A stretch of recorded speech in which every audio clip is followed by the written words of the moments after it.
Equation number 1 ಮತ್ತು equation number 2 ಅಂತ. Suppose ನಾನು ಇಕ್ವೇಷನ್ ನಂಬರ್ 2 ನ ತೆಗೆದುಕೊಂಡ್ರೆ ಇಕ್ವೇಷನ್ ನಂಬರ್ 1 ಏನಿದೆಯಲ್ಲ ಇದ್ರ ವ್ಯಾಲ್ಯೂನ ಇದರಲ್ಲಿ ಪುಟ್ ಮಾಡಿ ಸಬ್ಸ್ಟಿಟ್ಯೂಟ್ ಮಾಡಿ ನಾವು ವ್ಯಾಲ್ಯೂಗಳನ್ನ ಫೈಂಡ್ ಮಾಡಬೇಕಾಗುತ್ತದೆ. ಈಗ ಈ ಇಕ್ವೇಷನ್ ಅನ್ನ ನಾವು ಸಾಲ್ವ್ ಮಾಡ್ತಾ ಇದು ಸಬ್ಸ್ಟಿಟ್ಯೂಷನ್ ಮೆಥಡ್ ಬಗ್ಗೆ ಕ್ಲಿಯರ್ ಆಗಿ ಅಂಡರ್ಸ್ಟ್ಯಾಂಡ್ ಮಾಡ್ಕೊಳ್ಳೋಣ. ಈಗ ನಾನು ಇಕ್ವೇಷನ್ ನಂಬರ್ 1 ನ ಇಲ್ಲಿ ತಗೋತಾ ಇದ್ದೀನಿ, ಟೇಕಿಂಗ್ ಇಕ್ವೇಷನ್ ನಂಬರ್ 1. ಈಗ ಈ ಇಕ್ವೇಷನ್ ನಂಬರ್ 1 ಏನಿದೆಯಲ್ಲ ಇದನ್ನ ನಾನು ಇಲ್ಲಿ ಬರ್ಕೋತಾ ಇದ್ದೀನಿ, x + 3y = 6. ಈಗ ನಾನು ವೇರಿಯೇಬಲ್ ಅನ್ನ ಸಪರೇಟ್ ಮಾಡ್ಕೋಬೇಕಾಗುತ್ತದೆ. x ವ್ಯಾಲ್ಯೂನ ನಾನು ಫೈಂಡ್ ಮಾಡ್ಕೋಬೇಕು ಅಂದ್ರೆ ನಾನು ಈಗ ವೇರಿಯೇಬಲ್ ಅನ್ನ ಸಪರೇಟ್ ಒಂದು x ವೇರಿಯೇಬಲ್ ಏನಿದೆಯಲ್ಲ ಅದನ್ನ ಸಪರೇಟ್ ಮಾಡ್ಕೋತಾ ಇದ್ದೀನಿ. 6 - 3y. ಈಗ ಇದು +3 ಇದ್ರೆ ಈ ಸೈಡ್ ಬಂದ್ರೆ -3y ಆಗುತ್ತದೆ. ಈಗ x ಅಂದ್ರೆ ಏನು, x ವ್ಯಾಲ್ಯೂ ಏನು ಬಂದಿದೆ ಇಲ್ಲಿ 6 - 3y. x ವ್ಯಾಲ್ಯೂ 6 - 3y ಅಂತ ಆಯ್ತು. ಈಗ ನೆಕ್ಸ್ಟ್ ನಾವು ಈ ವ್ಯಾಲ್ಯೂನ ಇಕ್ವೇಷನ್ ನಂಬರ್ 2 ಅಲ್ಲಿ ಪುಟ್ ಮಾಡಿ ನಾವು ವ್ಯಾಲ್ಯೂಗಳನ್ನ ಫೈಂಡ್ ಮಾಡಬೇಕಾಗುತ್ತದೆ. ಈಗ ನಾನು ಈ ವ್ಯಾಲ್ಯೂನ ಇಕ್ವೇಷನ್ ನಂಬರ್ 2 ಅಲ್ಲಿ ಪುಟ್ ಮಾಡ್ಕೋತಾ ಇದ್ದೀನಿ.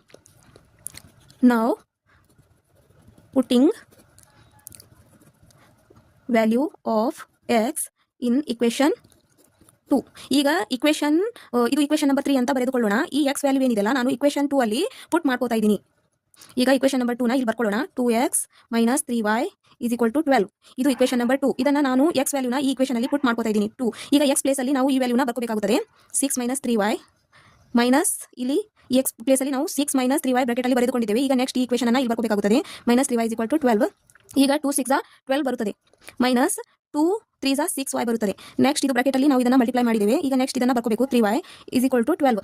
ಈಗ ಈ 12 ಕ್ಯಾನ್ಸಲ್ ಆಗಿ ಮೈನಸ್ ಇದು -6y ಮತ್ತು -3y ನ ಆಡ್ ಮಾಡಿದ್ರೆ 9y ಬರುತ್ತದೆ. ಇಲ್ಲಿ 0 ಬರುತ್ತದೆ.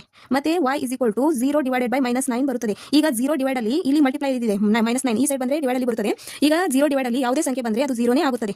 ಈಗ ನಮಗೆ y ವ್ಯಾಲ್ಯೂ ಸಿಕ್ಕಿದೆ. ನೆಕ್ಸ್ಟ್ ನಾವು x ವ್ಯಾಲ್ಯೂನ ಫೈಂಡ್ ಮಾಡ್ಕೋಬೇಕು. ನಾನು ಈಗ ಇಕ್ವೇಷನ್ ನಂಬರ್ 3 ಅಲ್ಲಿ y ವ್ಯಾಲ್ಯೂನ ಬರ್ಕೋತಾ ಇದ್ದೀನಿ. ನಾವು putting value of y in equation 3. Equation 3 ಅಲ್ಲಿ ನಾನು y ವ್ಯಾಲ್ಯೂನ ಬರ್ಕೋತಾ ಇದ್ದೀನಿ. ಈಗ ಇಕ್ವೇಷನ್ ನಂಬರ್ 3 ಏನಿದೆಯಲ್ಲ ಇದನ್ನ ಇಲ್ಲಿ ಬರ್ಕೊಳ್ಳೋಣ. x = 6 - 3y. x = ಇಲ್ಲಿ 6 - 3 ಇದು y ವ್ಯಾಲ್ಯೂನ ಇಲ್ಲಿ ಬರ್ಕೊಳ್ಳೋಣ 0. x = 6 ಇದು 3 ನ 0 ಇಂದ ಮಲ್ಟಿಪ್ಲೈ ಮಾಡಿದ್ರೆ 0ನೇ ಬರುತ್ತದೆ. x = 6. ಇದು x ವ್ಯಾಲ್ಯೂ ಏನು ಬಂದಿದೆ, ಈಗ 6 ಬಂದಿದೆ. y ವ್ಯಾಲ್ಯೂ 0 ಮತ್ತೆ x ವ್ಯಾಲ್ಯೂ ಏನು ಬಂದಿದೆ 6 ಬಂದಿದೆ. ಈಗ ಇದರ ಸೊಲ್ಯೂಷನ್ ನಮಗೆ ಇಲ್ಲಿ ಏನು ಸಿಕ್ಕಿದೆ ಅಂದ್ರೆ ಸೊಲ್ಯೂಷನ್ = 6. x ಅಂದ್ರೆ ಏನಿದೆ 6 ಮತ್ತೆ y ಅಂದ್ರೆ ಇಲ್ಲಿ 0. ಇದನ್ನ ಈ ತರ ನಾವು ಬರ್ಕೋಬೇಕಾಗುತ್ತದೆ. ಇದೇ ತರ ನಾವು ಸಬ್ಸ್ಟಿಟ್ಯೂಷನ್ ಮೆಥಡ್ ಇಂದ ಒಂದು